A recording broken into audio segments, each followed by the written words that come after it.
Welcome to Get My Book Out There podcast for this week. I'm Narelle Todd from Get My Book Out There.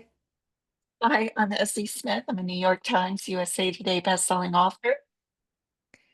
And we have the privilege of working together on marketing and all things kind of book related. And we like to talk about some of the realities of the book business in self-publishing and giving a bit of an honest assessment, I think, on from an author point of view, from a marketing point of view. And sometimes we have some good answers and sometimes we were a bit like we still don't know. So, but anyway, come with us on the journey. We're going to talk about book covers today, about getting new covers for your books, and three things that Susan's kind of been struggling with, or at least giving consideration to as she's been thinking about recovering as one of her series. So, Susan, what's the first thing that you think pops up for you when you think about doing new covers for your series? Our gray hair. Uh, Because like you've And this got is what, what a hundred happens and when you start thinking about recovering all your books and you've got over 100 books. yes. Yeah. So you're into triple digits in books. So it's certainly, Yes, and some of your series, it's like 10, 15 books in them. So or more. there's an Yes. expense there, if nothing else, in looking at recovering. Even if you do it yourself and you've got that talent, and you have to have the talent because there's so many components that go just into developing a book cover. So, you've got to think, okay, even if you do it yourself, there's a lot of time and investment into those. And one of the things that I kept putting off because I do have so many books is, do I change covers that I've had for years?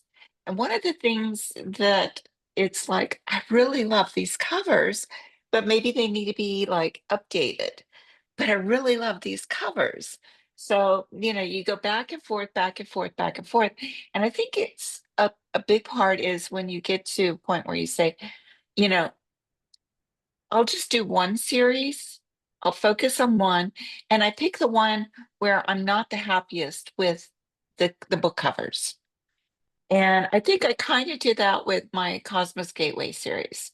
I love all of the original covers, but I felt like this series is very um, peppy, very, that the covers were great, but they didn't really capture the complete essence of what the series is. So it needed that modern injection, I guess you would say, the younger injection. And so we decided to go ahead and take my Cosmos Gateway series and, you know, redid the covers on it. And again, I love the new covers. I think it was definitely worth the time and the effort, but it opens up a whole new can of worms. So before we get into the can of worms, just to clarify, when you're looking at covers, is the only reason you should use to recover the fact that the market's moved on and readers are expecting a different look and books are not selling as a result? Like, your books are good, they've sold. So is it, say, if sales have dipped, or what if, say, your Cosmo Gateway series was selling as well as it would before? Would you even consider redoing covers then? Or is it And only that, if, let's say, the sales dropped a bit? Is that why you would reconsider, or is it good to update things regularly?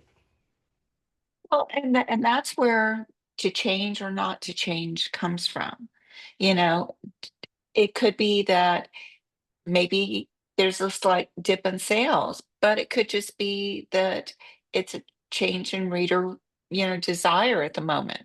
So maybe those stories just aren't what's, burning up the publishing world at the moment.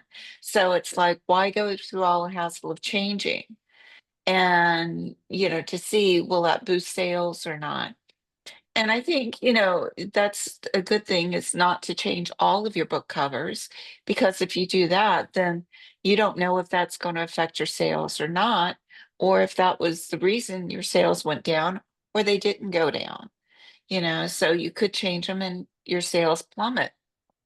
Um, Another thing you have to be very, very careful about is when you go to change those covers, you need to take into consideration the readers, because there's readers out there that, they think it's a brand new book. They may not read the title. They only see, oh, it's a different cover.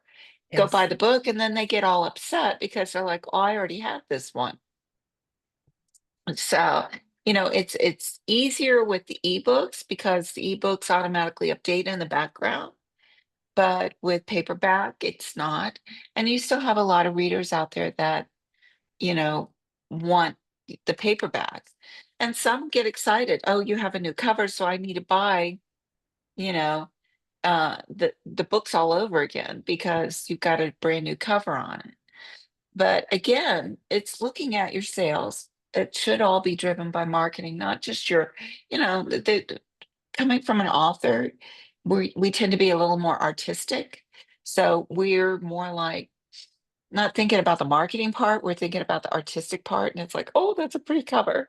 And I'll admit, I'm one of the first that it's like I go goo goo over covers. It's like shoes. Some women love shoes, some love handbags. I love covers. And because to me, they tell a story. So, you need to consider that. Are you updating it because your sales are down?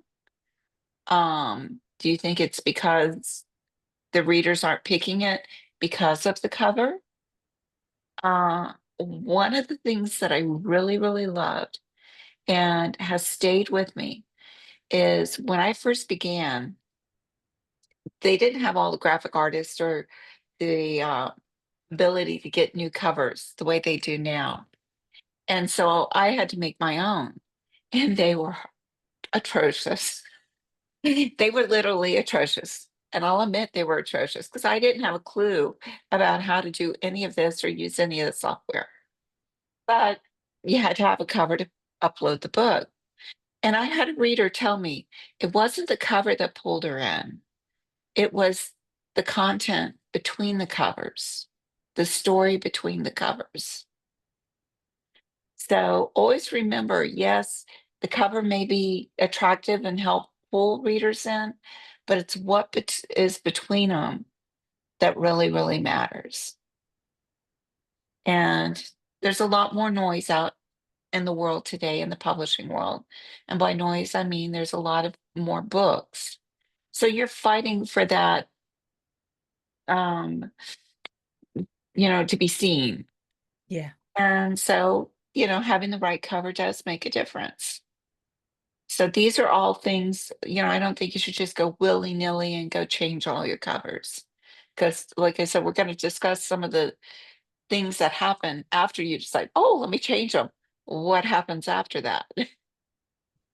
Because I must imagine as an author, like if we use your Cosmo Gateway series as an example, it was probably 10 years or so since you had Fif- changed the covers. 15.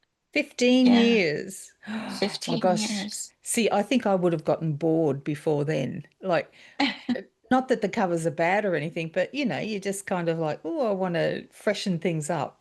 Like you do in your house, I redo the do freshen them bedroom up. or I release a new book. The so, well, series, that's I still have, Tink's Neverland was one of my very first books that I wrote. I think she was actually the second book I wrote. And so she was one of the first four that I released in 2012. And just the other day, I've had people ask me, when's the next book in the series coming out?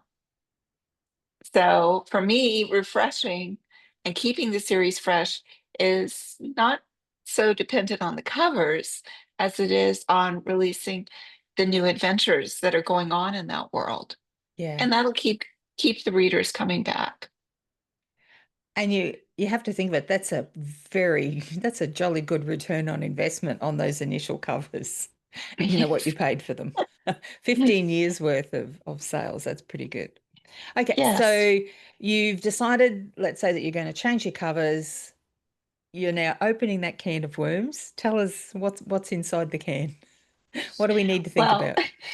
once you pop that can out, it's like that one that you do and it like pops out and scares the bejesus out of you because then you realize what you've done.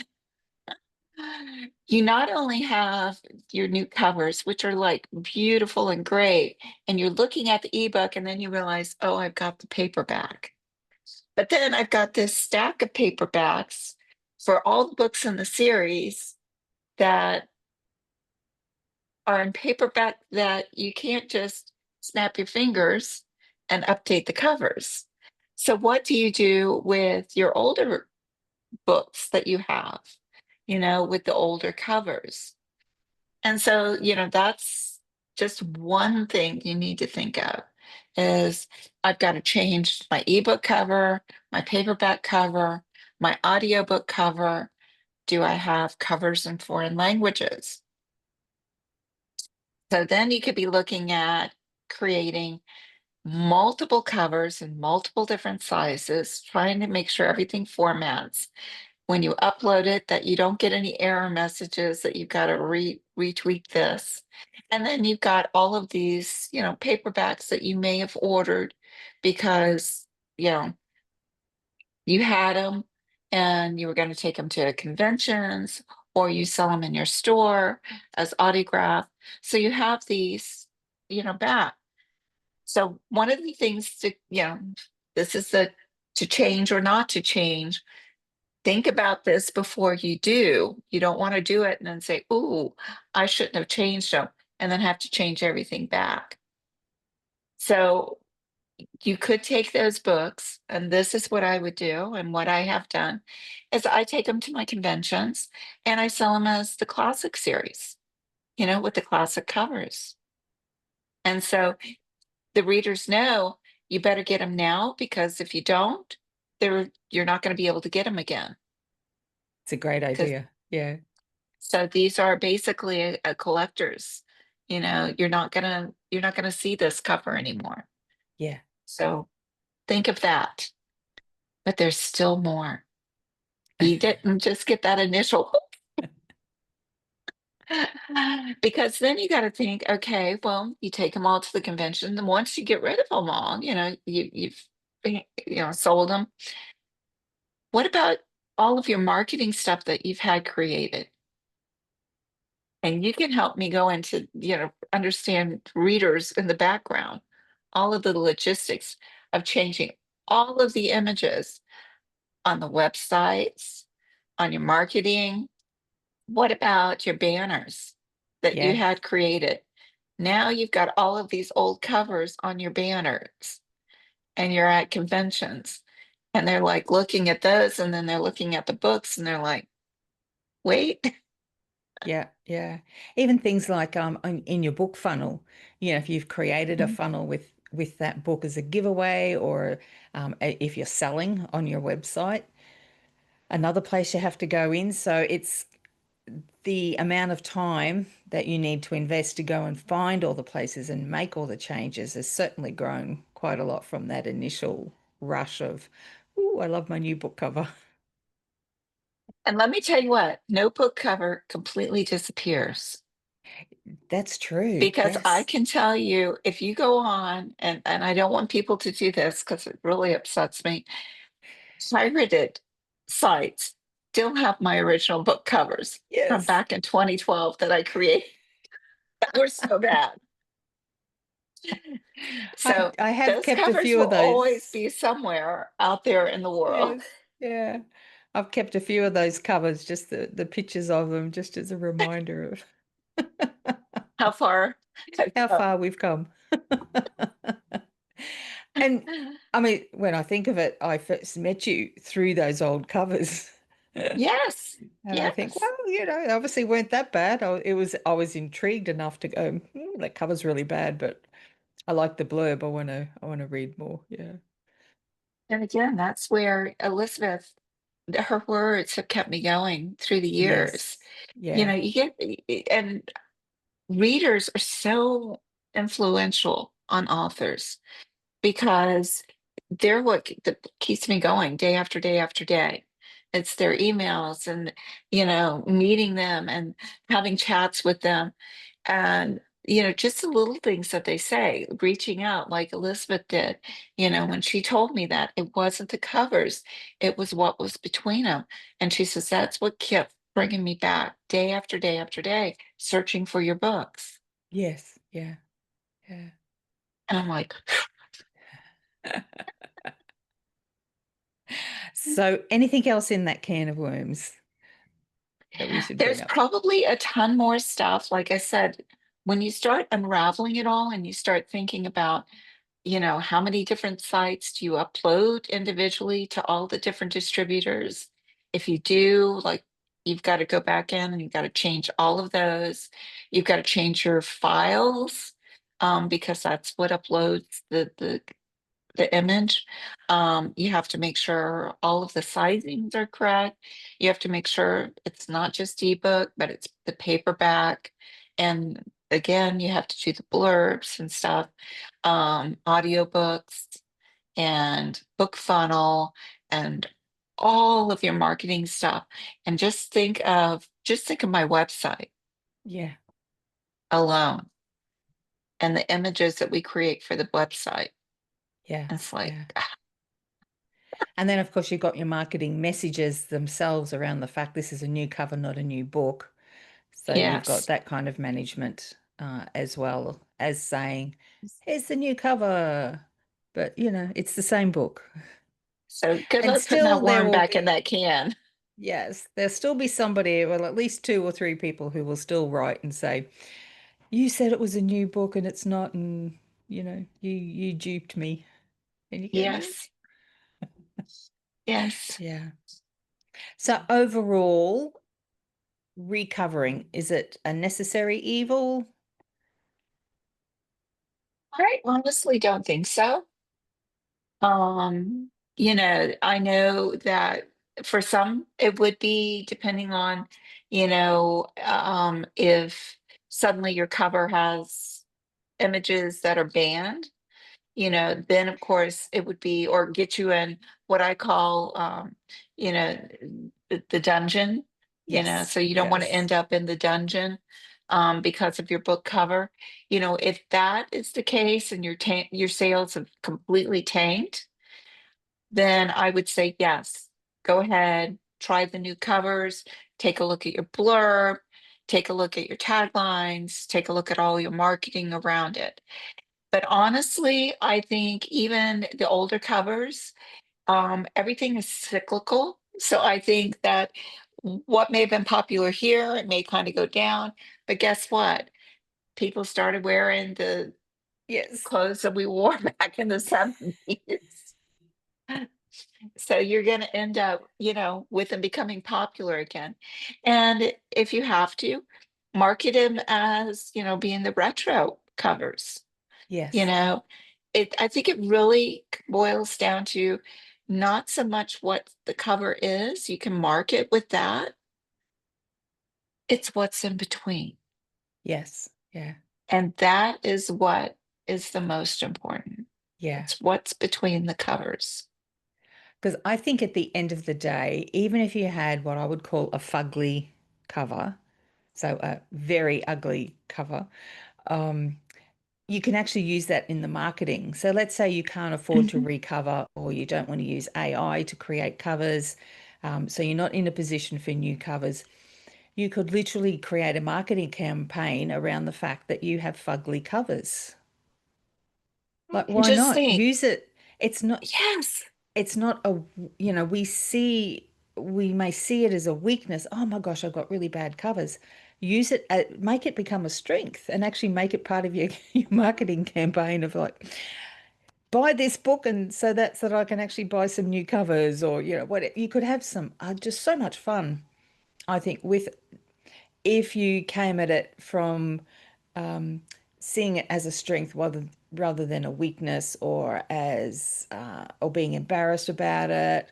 I think go out and have some fun with it and just acknowledge that, the covers could be better, but hey, great story inside, and get them hooked on the content. So lots of teasers and all that sort of stuff so that people will just bypass the cover and just go read the book, and then you won't have to worry about any of the next books, in that series because they're hooked from the first.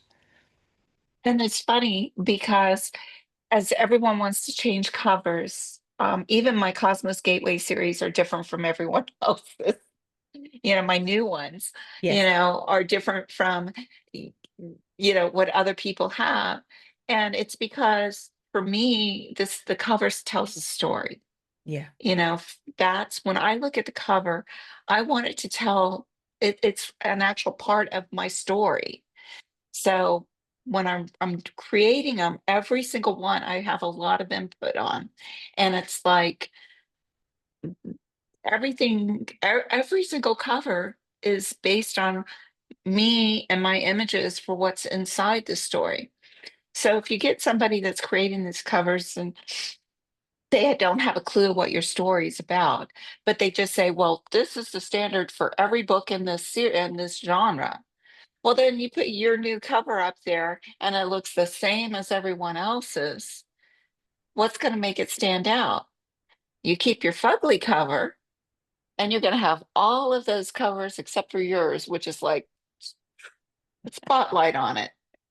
And if you're having the fun that you're saying and making fun of it and, doing fun things with it, then it's going to pull people in because they're going to be attracted to you Yes. because Yes. you're the one that's wearing, the gaudy outfit when everybody else is, wearing evening gowns. Yes. Yeah. And I think it's really important as an author to understand who you are and your personality, your style, and your brand, because then it Yes. helps you work out whether you do, say, the traditional route of going through and looking at the stats for, the top 100 or the top 1,000 books in any genre and what do the covers look like. Because traditional wisdom is that we make covers that the top sellers, that look similar to the top sellers. Mm.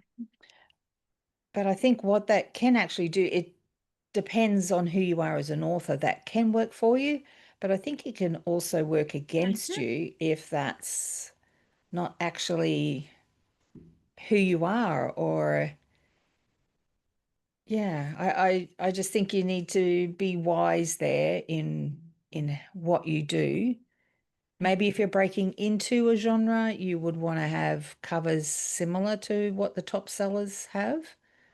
But then I also think at the same time, finding your own feel, finding your own brand and going with that, there's also great wisdom in that. So more things I guess to think about. There's never a black and white answer, is there? There isn't. And everything is like with the writing and the editing and everything else you do, it all comes down to you, the Yeah. author, you know? And you're the one that gets to make the final say.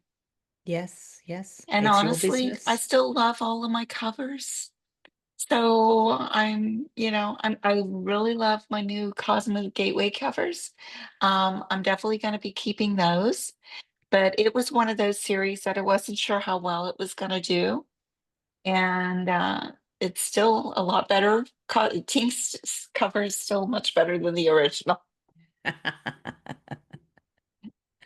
Okay, well, leave us a comment down below. What do you think? What sorts of things do you consider when you're making new covers or thinking about new covers? What's your biggest consideration? How often do you recover, even? Or do you just not worry because it is all a bit too much? There's only so much time in the day. Yes. And one last tip before you do, make a list of the pros and cons for it and then Good compare it. And idea. I think you'll see the con list is a lot longer, especially if you have a lot of books. So, Yes. just to give you a heads up, but seriously think about it and then decide, is it the book cover or is it your marketing that you need to look at? Yeah. Yeah. Wise words. Thank you, Susan. All right. Thank you. Have a great day, everyone. Bye.